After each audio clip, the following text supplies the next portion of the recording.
ও ছোট ছোট পাথরের জঙ্গলে ঘেরা এই শিলিং, তার মাঝখানে রয়েছে গুহা, জলপ্রপাত থেকে শুরু করে গোটা একটা হ্রদও, বয়ে গিয়েছে দুটি ভূগর্ভস্থ নদীও।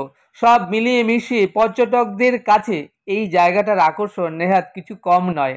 ইউনেস্কোর স্বীকৃতির পর থেকে পর্যটকদের ভিড় এখানে আরও বেড়ে গিয়েছে।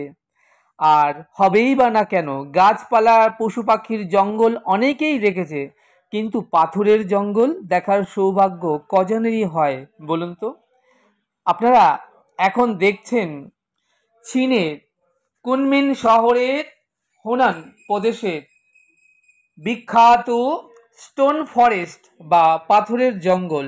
আমি শ্যামসুন্দর আপনাদেরকে ঘুরিয়ে দেখাচ্ছি চীনের বিখ্যাত কুনমিন শহরের স্টোন ফরেস্ট বা পাথরের জঙ্গল।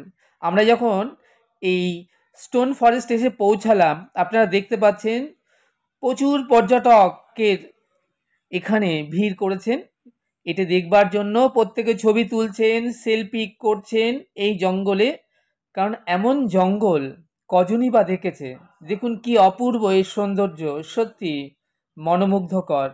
আপনারা এখন দেখছেন চীনের বিখ্যাত স্টোন ফরেস্ট। আমাকে দেখছেন, আমি শ্যামসুন্দর রয়েছি আমাদের পুরো টিমের সঙ্গে। ঘুরে দেখছি চীনের বিস্ময়, পৃথিবীর আশ্চর্য বললেও ভুল হবে না, স্টোন ফরেস্ট বা পাথুরে জঙ্গল।